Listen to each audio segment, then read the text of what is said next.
Right now, I'm working on a piece, trying to put something together where I'm taking my 12 essays that I wrote in the year 2020. These 12 essays that were initially published at Affirmative Right, but have since been removed by the current editor. But of course. But those essays all, I think, are valuable, if I do say so myself, in that they reflected upon that era and my thoughts, what was going through my mind during that era, in my reaction to all of the crazy crap that went down. And what I'm working on now, the project that I'm working on now, is well,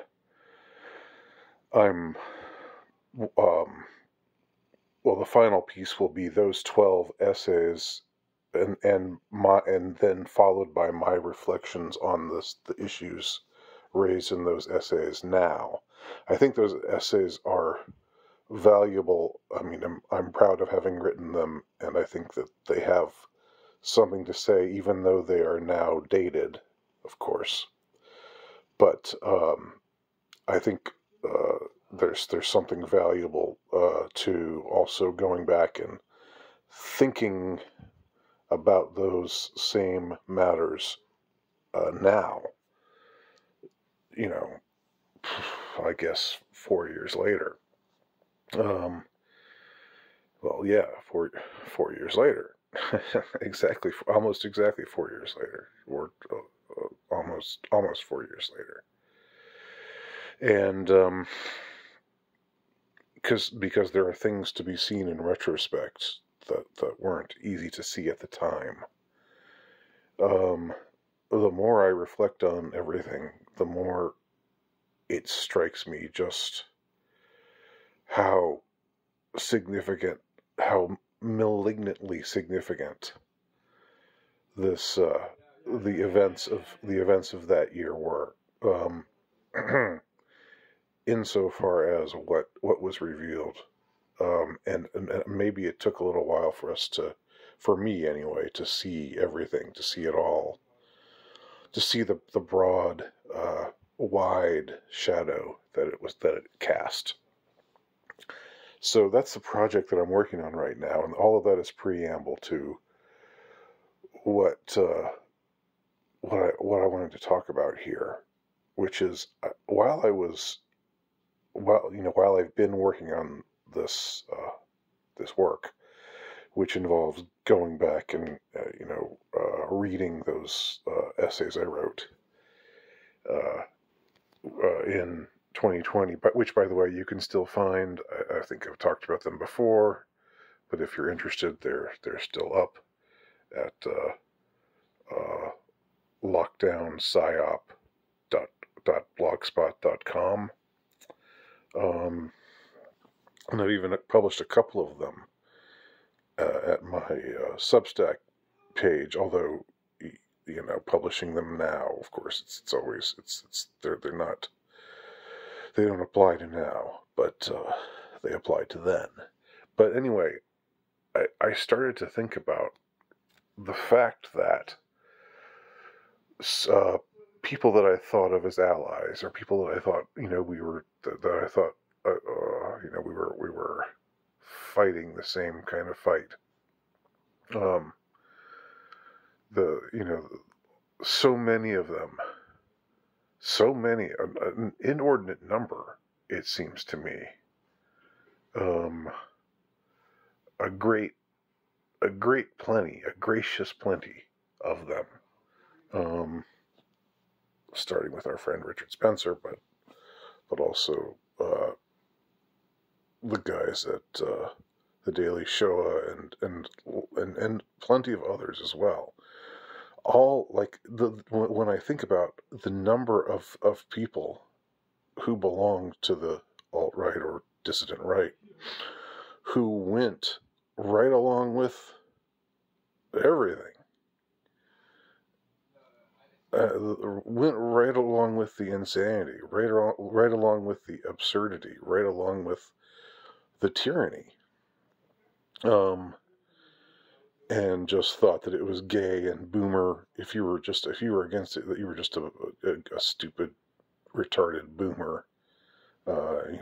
Talking about freedom and all that gay crap, and from their perspective, I'm not saying that, but I realized that things about myself and why I first identified with and became part of uh, um, this movement, if you will, that first became known as the alt-right. And it's for me, it's always been because I thoroughly hate and despise tyranny. And when I see a group when I see people whose ideas are relentlessly tyrannized, and their ability to communicate their ideas is just subjected to to tyranny, subjected to relentless censorship and scorn and revilement, and all of the the things that a truly free world, a free country, if you will, a free society would let these ideas be expressed, would let these ideas be uttered, and allow for there to be a discussion about them. But what I saw was people who thought differently about race, and thought differently about various other things, gender, I don't know, just various issues that were taboo, that were like the third rail. You're not supposed to touch these things. My inclination was to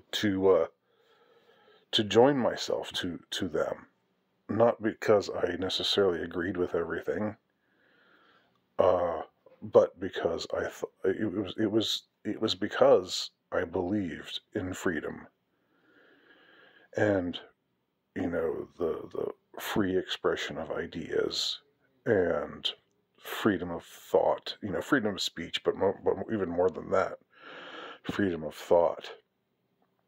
The mind has to be free. The mind must be free. If the mind is not free, then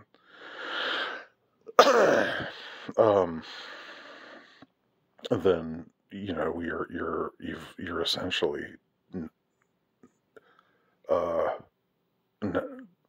I don't know how to explain it. I mean, the importance of freedom, and my hatred of tyranny. That was what got me. It was what catapulted me into engaging with these ideas and seeing that some of them were actually reasonable. That there was no reason, for example, to believe in racial egalitarianism. Just like every person has different levels of talent or levels of intelligence. It stands to reason that different races have that there's something to genetics, and that genes are determinative of various things, that that there are certain differences, broadly speaking, between races, and so forth, and also between men and women, and all kinds of other things. But what drew me to these ideas was my quest for freedom of mind, freedom of spirit, freedom from tyranny, and that was what it was all about for me. And I think what I found out, what the rude awakening was in 2020, was that I found out that a lot of these people that I, sort of become allies with, I discovered that for a lot of them, it was not at all about freedom from tyranny. In fact, a lot of them, were petty tyrants themselves. I now believe. A lot of them, got into this, got into the spirit of the lockdown because it really resonated with them, because they saw, like attracts like. When they saw these governors and these heads of state of different countries or different provinces or wherever, when they saw these world bodies, behaving in this tyrannical manner and assuming a degree of control that they are not, that does not legitimately belong to them. And that's the definition of tyranny. When you usurp, when a person or a group or a party or whatever, when he or it usurps that which is properly, that which properly belongs to him or it, and transgresses the sovereignty of others, that's tyranny. And I see now that this was what really motivated so much of this movement that I was a part of. Or motivated, I should say, so many of the people that were a part of this movement. And that's why I think they, fell on the pro-lockdown side. It's because, like, it struck me. I remember thinking at one point, it really did strike me, like, all these people going on about hierarchy and the importance of hierarchy. And yes, there is a hierarchy. There's a natural hierarchy. Again, presuming egalitarian orientation is just silly. It's a presumption that holds absolutely no weight, and there's nothing in observable nature that would cause one to believe in such a thing. Now, that's not the same thing as saying that we're equal under the law or that we're equal in the eyes of God, which I do believe. Okay, but that's not egalitarian in the same sense. I don't even think that's egalitarian at all. That's just seeing,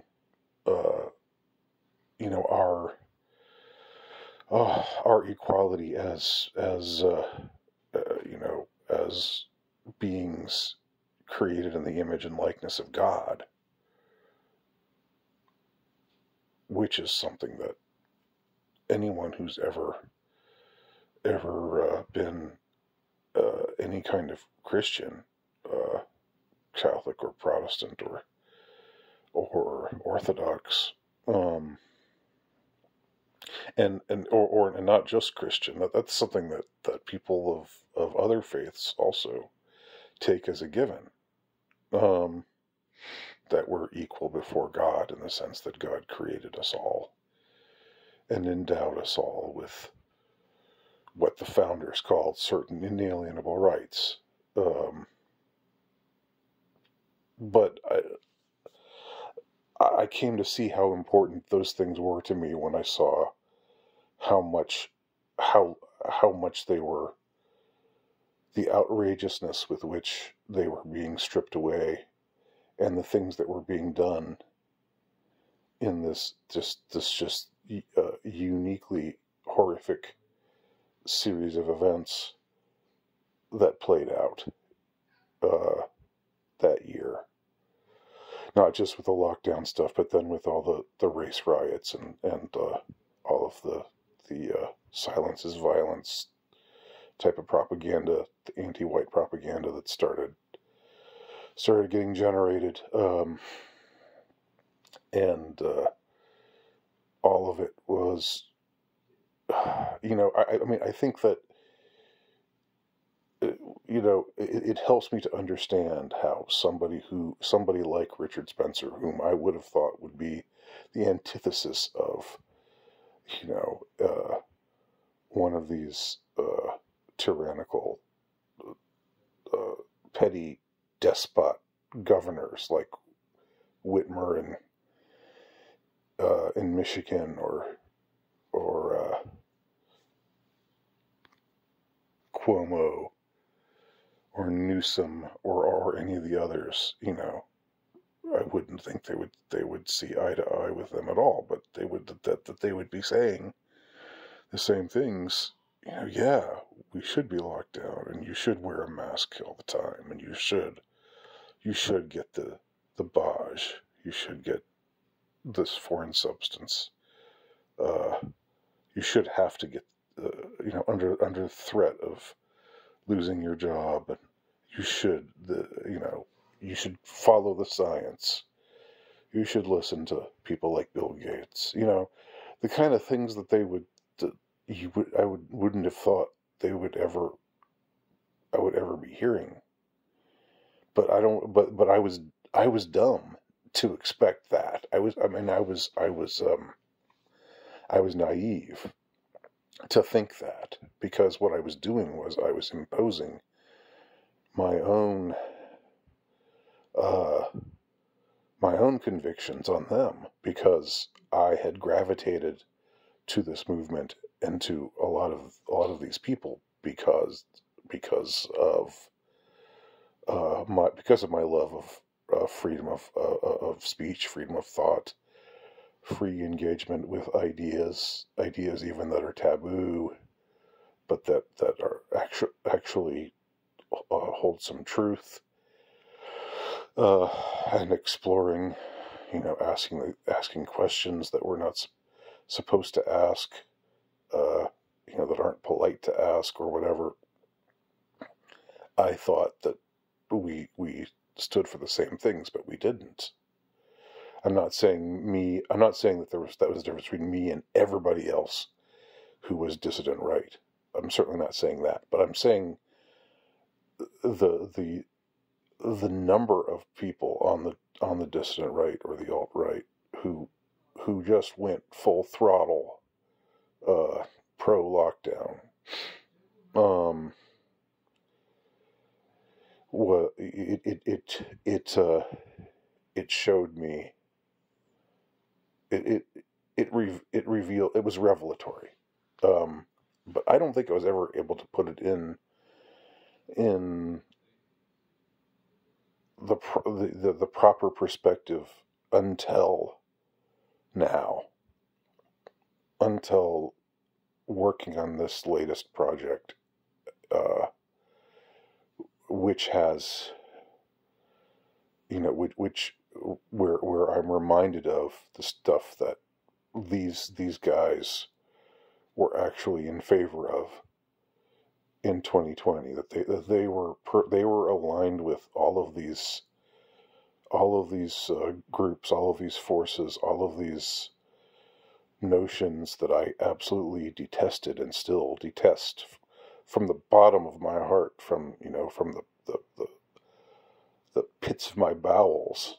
I detest the kind of things that they did, and the kind of things that they said, and the kind of things that they tried, the way that they tried to, create a prison planet, essentially. It's very sobering to come to that realization. But there you go. There you have it.